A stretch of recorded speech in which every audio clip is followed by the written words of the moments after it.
Recording. Okay, so let's make a formal introduction for our listeners. Good afternoon. Good morning to you. Good afternoon to me, Alan. My name is Claudio. I'm calling you from Washington, D.C., from the studios in Fairfax City. We're very humble and grateful that Alan Howarth accepted our invitation to our show. Alan, welcome to the show, man. All right, thank you for having me on your show. This is great to share whatever it is I've done with the rest of the group here.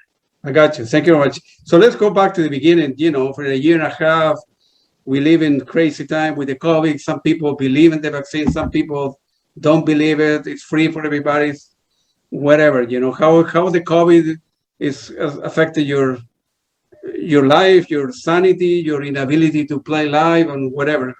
How you holding up, man? Well, I guess the most negative impact is the fact that in usually this time of the year, there's a lot of horror movie conventions, and I'm invited to those both as a personality to sign autographs, and then I also play live concerts. Yep. So I have a 1 hour set that I play with my MIDI keyboard and my guitar, and I have a synchronized movie clips that go with each of the cuts. So it's like a movie soundtrack, but I'm the soundtrack live. Wow. So that's a lot of fun. So that's been impacted. This year I only have 3 concerts. I played in Middleton, New York at a drive-in theater for Labor Day. So everybody's in their car. That worked out fine. Then I'll do another one in Hot Springs, Arkansas, October 1st at the Hot Springs Horror Film Festival.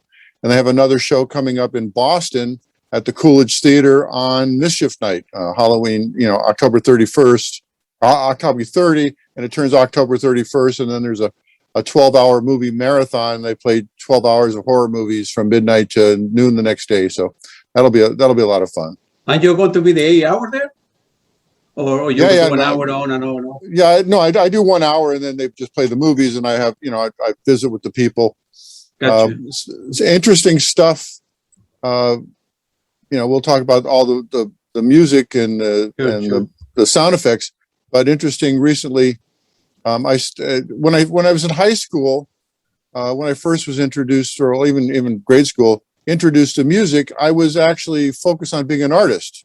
So I'm actually very good at drawing and illustration, stuff like that.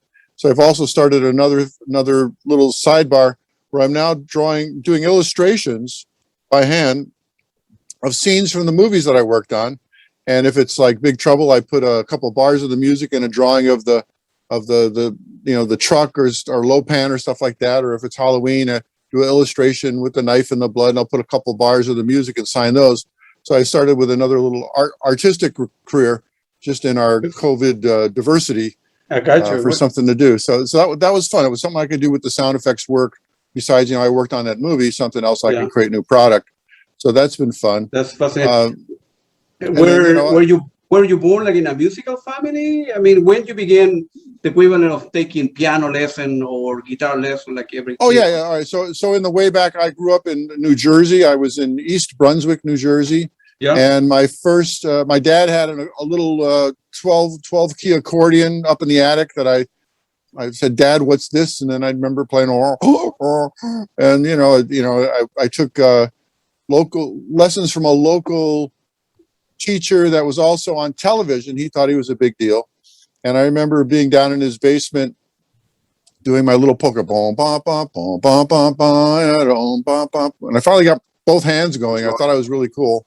Yeah. And my mom had taken me to the lesson, and I'm playing, and there's no teacher. I'm down in his basement. I'm waiting, and I'm playing. There's no teacher. And finally, my mother dashes in and says, "We're leaving." What? We're leaving. So packed me up, and that was the end of my lesson. I found out later that the teacher had put the moves on my mom, and she didn't like that. So that ended my accordion lessons very early. I was like 5-6 years old, and then picked up instruments. It got to be like the 3rd grade, and they're starting the school band, and they send a little letter home that your son has some music aptitude. So I was all about that. So I said, "Mom and Dad, I have musical talent. Support me." So obviously they were in the business of renting musical instruments. They were trying to sell instruments. So I looked at the band in school, and the only cool instrument, I wanted, either guitars or pianos. They didn't offer that, but they had the saxophone. So for me, that was the other cool instrument in the band. So I took up alto saxophone. And so that sort of started me on the trail of music, playing in the school band. And then years later, I was like a junior in high school. I was now the president of the art class, and one of the girls that was in the art class said, my boyfriend Dave has a band, and he's playing. They're playing at a Catholic girls' high school locally. Now, by then I had already moved to Cleveland, Ohio. So, high school started in Cleveland. Okay. And so I went and sat down. Played 3 hours of music, playing the saxophone on dance band music, that stuff. And at the end of the night, he handed me $80, and my eyes went wide. Wow, that was a lot of money back then, right? I went, hell with art. I'm going for music. Yeah. So then Dave also had a rock band, and so he said they needed a bass player. So I pestered my mom to buy me a bass guitar, and I got my Sears and Roebuck little bass amp, and I quickly learned how to play bass guitar, and that started me on the rock and roll path.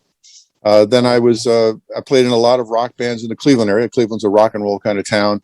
Yeah. Our band became popular on the west side of Cleveland. It was called the Tree Stumps.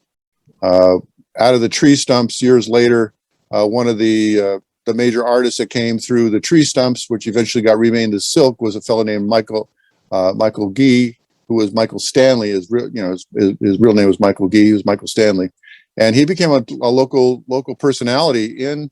Oh, let's keep going out here. A local personality in the Cleveland area, and the producer of the record for the band called Silk, which was the Ghost of the Tree Stumps, was Bill Simzik. Bill Simzik went on to produce also the James Gang at the same time, which was Joe Walsh.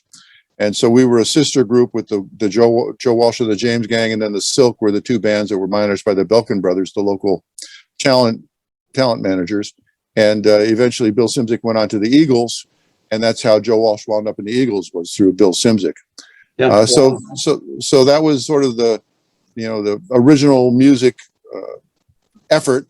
Then I kind of got frustrated in the local music scene, because we wanted to write music. We don't want to play cover songs, et cetera, et cetera. So I went into a long period where we rented an office above a pawn shop in sort of a shady neighborhood in Cleveland on East 55th. And we would just go and jam all night. And that band we called the Pie Corporation. And the Pie Corporation CD is actually available on my website, alanhowarth.com. And that was sort of my first adventure into creating music. At the time, I bought a synthesizer. I had got an EML 101. Worked at a music store, so I now had a synthesizer and two Echoplexes and my guitar and all the effects on it. And so that was a lot of my pioneering. My favorite bands at the time were like the Moody Blues. Pink Floyd was really my heroes. Obviously the Beatles. I wasn't like a Stones guy. I was more like the Beatles guy. I liked sort of that prog rock stuff. Genesis was a big influence on me.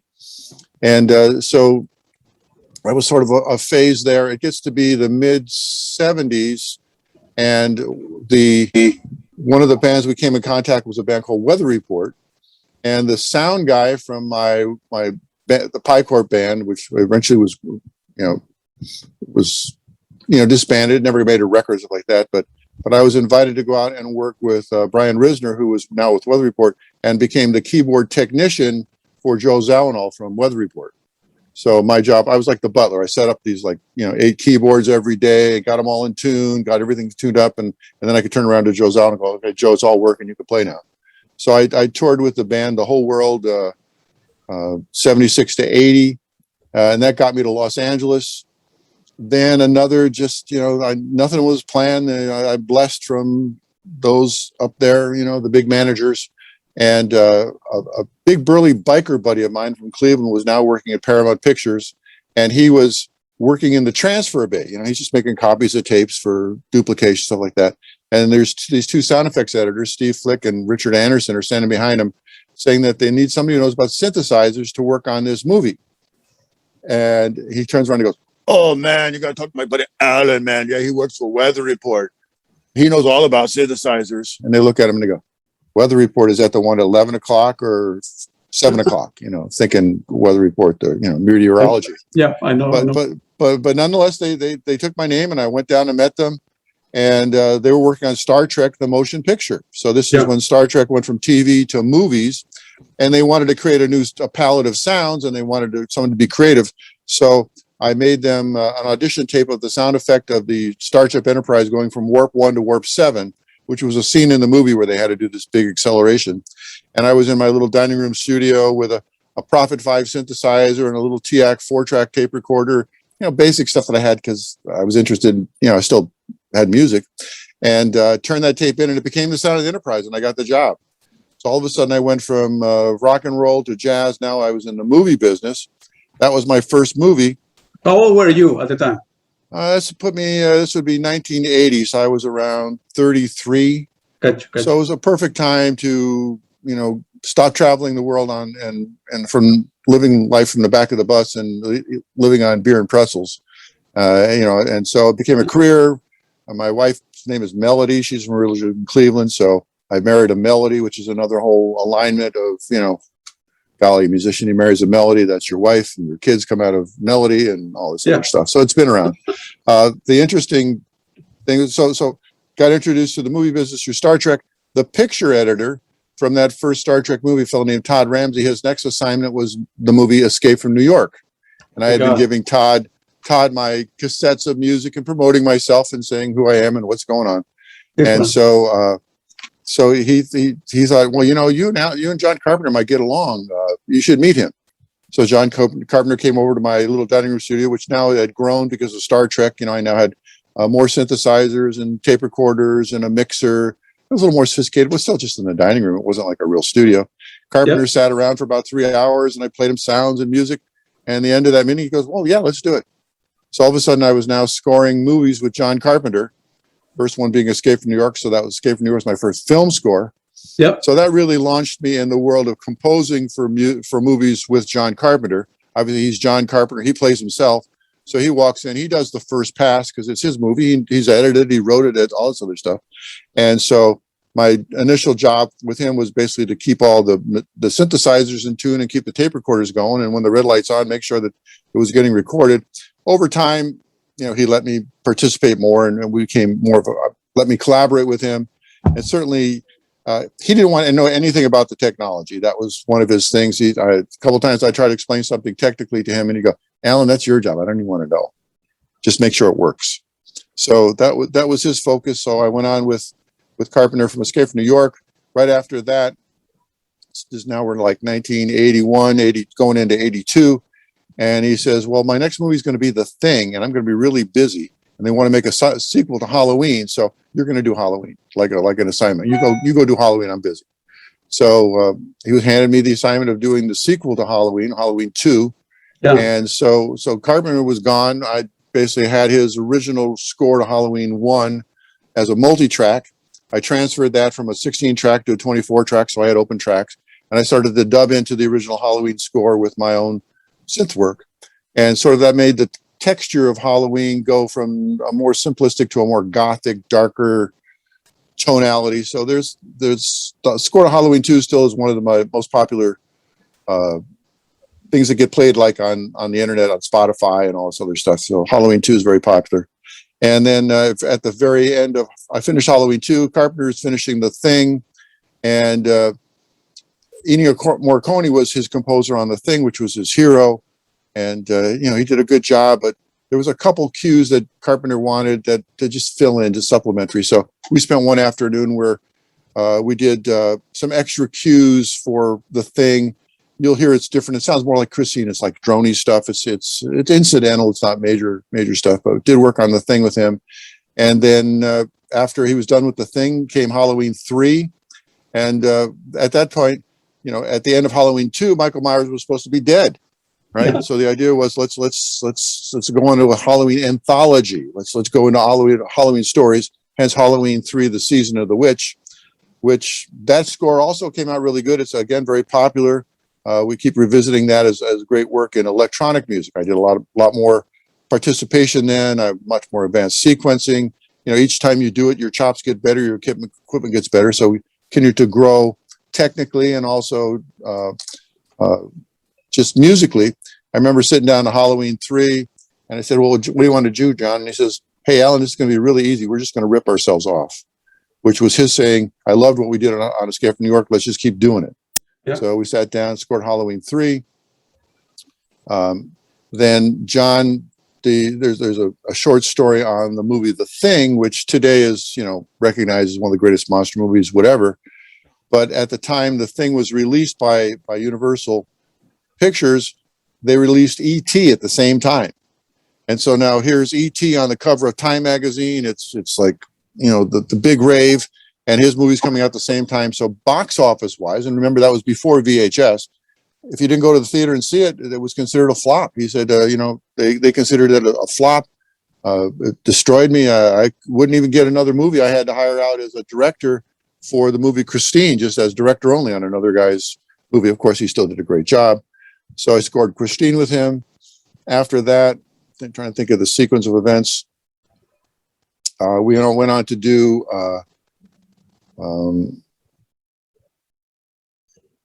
the next movie after that was Big Trouble in Little China, I believe. And yep. So I had now moved from my garage, my dining room studio, to a house. I bought a house, built a whole real studio with, mixing boards and more synthesizers. This would be in like 83 to 84. And he comes in with Big Trouble. And now MIDI has been introduced. I've got more synthesizers. MIDI was a way to connect all the synthesizers in the room with a connection, so you could play one keyboard and 6 more would play at the same time. So the arrival of the MIDI capabilities, and now we had finally digital samplers. I had emulators and Kurzweils that had sample stuff, so it wasn't just analog music anymore. It had samples in top. So the sound textures, I think, on Big Trouble in Little China are sort of the apex of our scoring together. That's really where the technology, and then the movie itself also allowed for a lot more variety in music because of the topic. So as opposed to a Halloween, which is all like in one house and one kind of thing, this one, had a wide road. We had action, we had adventure, we had horror, we had heroism, we had romantic cues. So it was really a tour de force of the kinds of music that we could do. And I know when you hear John Carpenter's music, even today, he has a band with his son Cody and his godson Daniel. The music sounds like Big Trouble. I think that's where he and I arrived at what is now the palette of John Carpenter, the way he wants to sound. In addition, then they wanted to remake more Halloweens after Halloween 3. So I was approached to do the scores for Halloween, and John didn't want to do it. So I said, hey, do you mind if I do the rest of the sequels? He said, no, man, knock yourself out. So I went on and scored Halloween 3, 4, and 5 as sequels, ongoing from there. And in parallel, then I did 2 more movies with John Carpenter. One, The Prince of Darkness, and They Live. And They Live now becomes incredibly prophetic with the obey and the aliens and the elites are in collusion, and they're keeping all the people locked out. And there was very famous scene where they Roddy Piper puts on the screens and he sees all the billboards and it says obey, sleep, etc. And golly, I mean that's what's happening today. We got cardboard cities in downtown LA. The world is flipped up on its ear. Couldn't have predicted COVID, but definitely they were there at the time in the movie. They were beaming a signal which kept everybody sort of asleep, and they couldn't see what's really going on. And to me, that's where we're at today. I mean, a lot of people are asleep. They don't see what's really going on. They don't see that there's a whole global agenda to take America down and create a one world government. And in order to do that, America's got to fall on its face so it can be economically joined into other places which aren't economically as strong. And I don't want to get too political, but it's happening. It's happening. Good point there. Coming from where? From China? From Russia? Where you been by one? Well, it's not any one country. It's the elite owners, the multinational corporations. Yeah.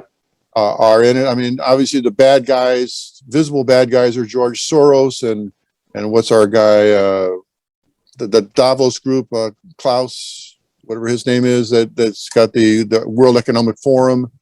They're all trying to get to a global currency, and obviously, I mean, in the middle of all this craziness, Saudi Arabia and Russia agreed to get rid of the petrodollar.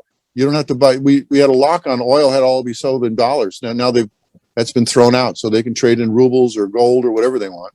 So they're cutting us out of the world economy, and then this whole I'll say it out loud. I think the whole thing that Biden did with Afghanistan is deliberate. I don't think he's looking like a buffoon, but I think he was told to do that so that China could get a hold of all the assets in Afghanistan, all the lithium for the batteries and stuff like that. And meanwhile, his son is invested in China, so they make money when this happens, and we're all left out of the equation. So it's bad news, but hey, we have to be adaptive. We have to keep going. Yeah. Well, you touch a lot of stuff there. So let me start asking you questions. I mean, you told me a lot about your right flag. So, for people that don't know, right?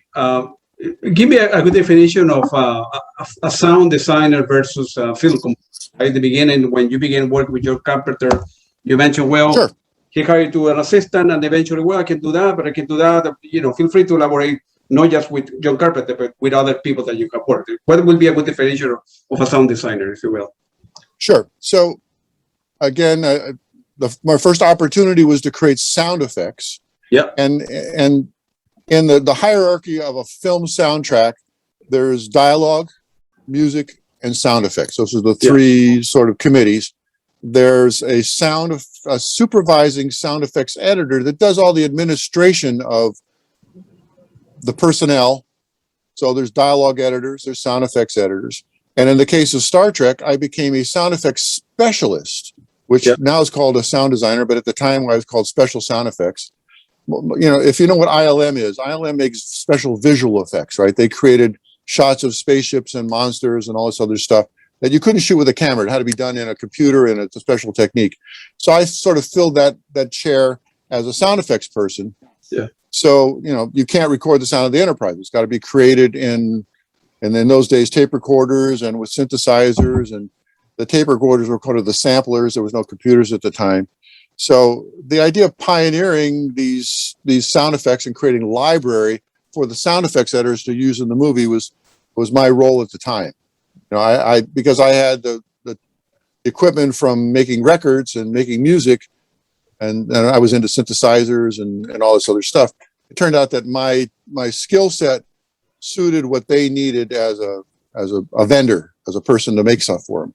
So that was really my role in early on, because there was still, you know, the movie was being cut on moviolas. I mean, it was 35 millimeter mag, and it was like sprockets, and they were like the Navy. They didn't have any new stuff. They just using the old battleship all over again. So I was like one of the new kids that showed up with some techniques and some opportunity. So that was really the focus. I mean, eventually I became a sound effects supervisor person. I did a movie called Army of Darkness, where I was the sound designer, sound editor guy, but mostly the sound design was creative sound effects. I would make a library. The other resource for the sound effects editor was what they call Foley. So that was a place where you could set up a recording studio and record real sounds, you know, mechanical. You break things and you play with footsteps and all this other stuff. So sometimes I would use the output of a Foley stage as a place to record sound effects and bring it in. But I would also just record my own sound effects in the studio. I remember working on Raiders of the Lost Ark. Steve Flick gave me one scene, the Well of Souls. If you remember, that's where Indy falls down in the pit and the snakes are there and the statue falls over and there's a bunch of mummies. So I was making the sound effects for that. So in the case of the snakes, I was taking masking tape and on glass, and you know how tape would sound if you pull it, go, right? That was one of the elements I used for the slithering of snakes, or the statue falling over and all the parts breaking. I would literally took bricks and rocks in the studio on the floor, and it would bust them off and record them on tape recorders. But I'd run the tape recorders as fast as they could run, and then slow the tape down. So it went from crack to crack to. So the slowing down of sound effects was a way to make big sounds. And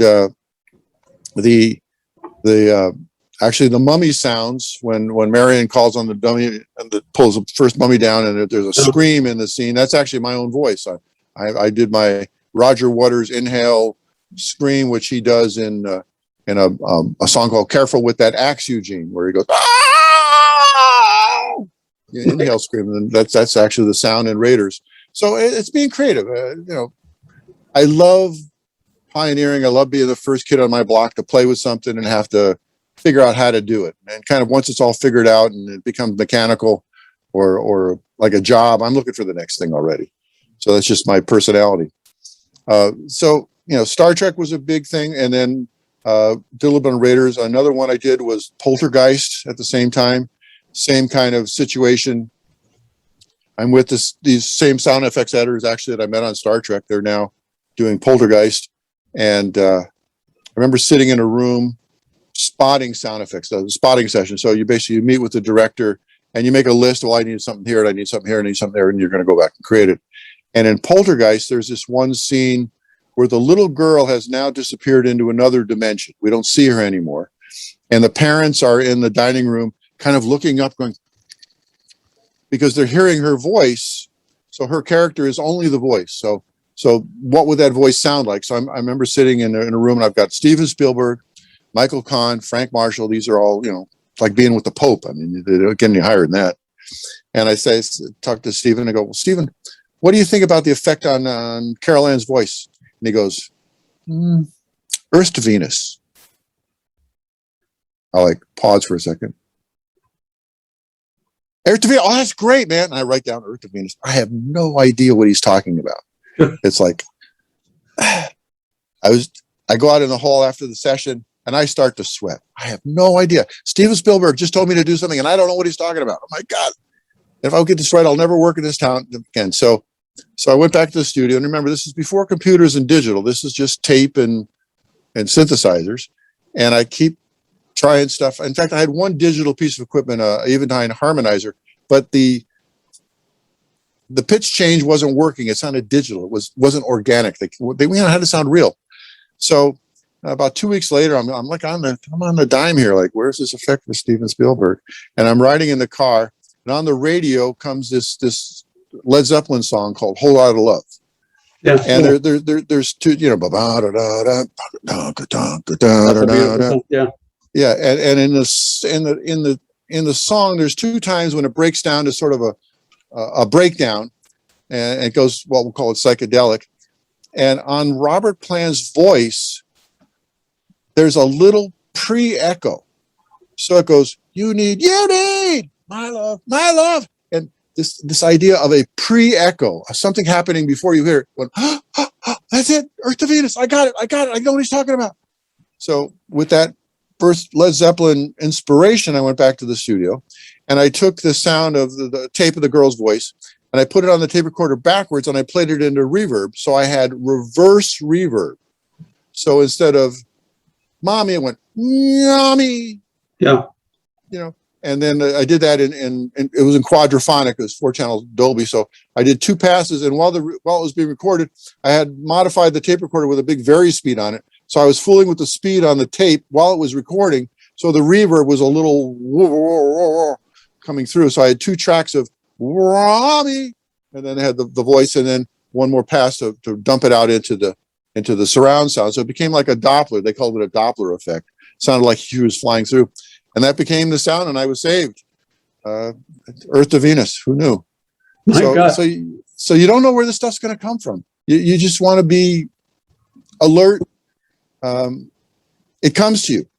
I mean, where does creative come from? Creative comes when you're feeding the cat or watering the lawn or driving in the car. So the session is you prepared something, you bring it to the session, and you do it. I mean, now we're so spoiled that I live in a studio, so sort of getting out of the studio and going to Starbucks or something is sometimes you need that break. I remember having a discussion with Michael Kahn, again the same picture editor, and he was just getting into this original, the early days of Avid digital film editing and stuff like that. And I remember saying, I like all this digital stuff, but what I'm missing the rewind time. Or the changeover time. So you would put something on, you'd work on it well, and then it would be a mechanical, you have to take the reel off, do the thing, put it back. And he says, that was my think time. I would think about things while I was doing that. Mm-hmm. And now with all this latest stuff, and it's even gotten crazier now, there's no rewind time. It's instant go, which I agree is more efficient when you know what you're doing. But when you're trying to be creative, you need the think time. You need the get away from. So I guess that's where I'm talking about. Where does the creativity come? Is often not in the studio, but someplace else when you're sort of stuck. What am I going to do here? And so sometimes being just reflective. You've done something and you go away for a while, and then you come back an hour later after lunch and you listen to it and you go, oh, I didn't hear that, or I didn't think about that, or how about I did last time I did this? It was I'll do a variation on it, and that's just sort of keep working at it process. There's nothing. There's no set plan. I'll say there's not a formula, and if it is a formula, formulas don't appeal to me. So I'm always looking for some other way to do it. But some people, in general, right, film composer, sound designer, sound editor, that kind of world have a hard time adapting to new technology, adapting to working with new directors, and some people have it, some people don't, and you have it. You're doing X, but you're going after Y. You didn't master Y. You're going after Z, and so on and so forth.